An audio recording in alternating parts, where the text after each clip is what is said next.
পুরুলিয়া লোকসভার মধ্যে 7টি বিধানসভা, পুরুলিয়া, জয়পুর, বলরামপুর, বাঘমুন্ডিপাড়া, কাশীপুর, মানবাজার, আর তারই মধ্যে তৃণমূলের দখলে 2টি বিধানসভা, মানবাজার ও বাঘমুন্ডি।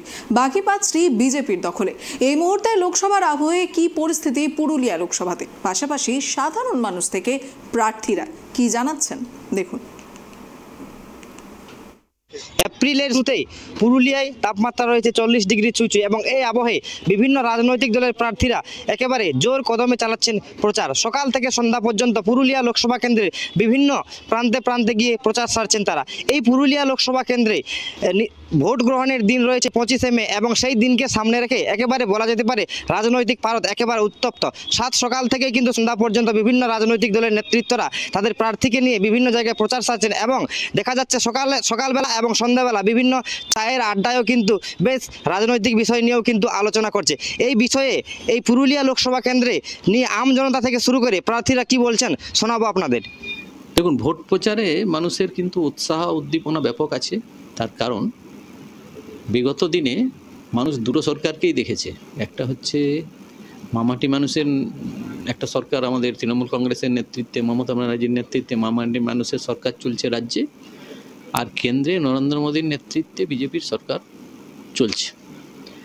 এই দুটো সরকারের সঙ্গে যখন তুলনামূলক মানুষ বিচার করছে তখন দেখছে মমতা ব্যানার্জি মানুষকে পরিষেবা দেওয়ার ক্ষেত্রে হোক বা পরিকাঠামো উন্নয়নের ক্ষেত্রে হোক, জেলার উন্নয়নের ক্ষেত্রে হোক, সর্বক্ষেত্রে মমতা ব্যানার্জি অনেক যোজন এগিয়ে আছেন।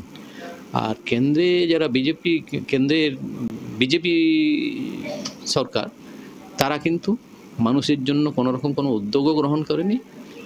আর মানুষকে যে ভালো রাখার প্রয়োজন, দেশের মানুষকে, আমাদের জেলার মানুষকে, সেটা সম্বন্ধেও তারা সচেতনভাবে এটার সম্বন্ধে কোনো চিন্তাভাবনা।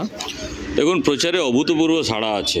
সবাই জানে দেশে মোদিজির সরকার হবে এবং মোদিজির সরকারের 400 আসন নিয়ে বিজেপির সরকার হবে। আর সেই জন্য পুরুলিয়ার মানুষও মোদিজির সঙ্গে আছে এবং অভূতপূর্ব সাড়া, ব্যাপক সাড়া। প্রত্যেকটা গ্রামে গ্রামে, পাড়ায় পাড়ায় মায়েরা, বোনেরা সবাই বেরিয়ে বেরিয়ে আশীর্বাদ করছেন মোদিজির জন্য। বলছেন কি আমরা ভোট দেব মোদিজিকে, আমরা ভোট দেব বিজেপিকে।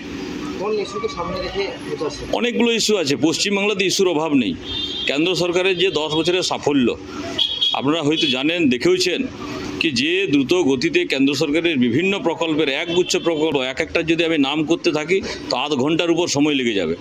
এবং পশ্চিমবাংলাতে যেভাবে অপশাসন চলছে তৃণমূল কংগ্রেসের, যেভাবে সন্দেশখালির থেকে শুরু করে মায়েরা, বোনেরা প্রত্যেক দিন ধর্ষিতা হচ্ছেন, সম্মানহানি হচ্ছে, পশ্চিমবাংলার মানুষ সবাই জানে। দুর্নীতির একদম পুরো আকাশ ছোঁয়া পাহাড়ের মতো উদাহরণ আছে দুর্নীতির পশ্চিমবাংলাতে। সে তৃণমূল কংগ্রেসের ছোটোর থেকে ছোট নেতার থেকে একদম পুরো শীর্ষ নেতৃত্ব পর্যন্ত।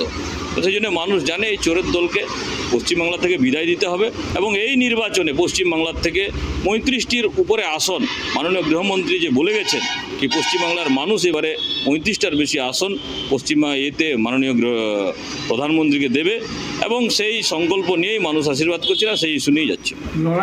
লড়াই তো শুন, আমার কাছে যে কর্মীর যে সংখ্যা আছে সেই হিসাবে আমাদেরকে ভোট লোকে দিবে, আমরা দিচ্ছি, এটা জানি একদম দিচ্ছি। জেলায় 28% আপনাদের? হ্যাঁ, আমরা 28%। কেউ বলেছে যেটা সেটা ভুল বলেছে।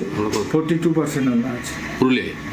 আর সমগ্র জঙ্গলমহলে আমাদের ওই যেটা ঝাড়গ্রাম লোকসভা, সেখানেও প্রচুর আছে আমাদের। সমগ্র জঙ্গলমহলে 40% আপনাদের ভোট। সেক্ষেত্রে এই ভোটটা কতটা কাজে লাগাতে পারে, কতটা আপনার দিকে আসবে মনে করছেন? ভোট তো আমাদের কাছে আসবে কে? এরা কে লোকে দেখেছেন? এই জ্যোতির্ময় একটা কাজ করে না, আমাদের কুড়ির কথা বলে নাই, সেই লোকের বলে কেন ভোট দেবে?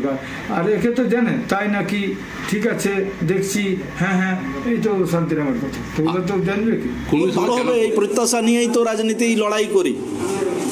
আমরাকে তো বলতেই হবে আমি ভোটে দাঁড়াবো আর ভোটে হেরে যাব, এটা বলে কি মানুষ? ভোটে জিতবো এই প্রত্যাশা। আমি জিতেছিলাম 2011 সালে, আমি আশা ছিল 2016 সালেও জিতবো, কিন্তু হেরে গেলাম। অতটা সমর্থন থাকা সত্ত্বেও হেরে গেছি। তো কাকে বিশ্বাস করবেন? মানুষ, জনগণটাই মূল কথা বলে। মানুষ যদি চায়, মানুষকে জিতাতে পারে, প্রার্থীকে জিতাতে পারে। জলের আশা করছি যদি পাওয়া যায় তো আমাদের ভালো বটে, গরিব মানুষের পালে আরো উন্নতি হবে। এবার ভোট পর্ব কেমন হবে? ভোট ভরে ভালো হবে কি আশা রাখছেন? আশা রাখছি তো জুতারে আশা রাখছি। শুনুন, যে জিতুক, জিতলে রাস্তাঘাট পুরুলিয়া পরিষ্কার হবে, সেইটাই চাইতে চাই আমরা, যে জনগণের যেন কাজ হয়। যে জিতুক আমাদের দেখার নাই কোনো, মানে কে জিতবে না যা বলতে পারছি না। জনগণের রায়, জনগণ যাকে রায় দেবে সেই জিতবে। ওটা তো আমার আশা করছি যে পুরুলিয়া যেন কাজ হয়, রাস্তাঘাট পরিষ্কার হয়, পরিষ্কার পরিচ্ছন্ন হয়, পরিস্থিতি যেন ভালো হয়, সব পুরুলিয়া সব যেমন ভালো হয়, এইটাই চাই আমরা। পুরুলিয়া থেকে Amit Kumar Mahato report, tribe TV Bangla.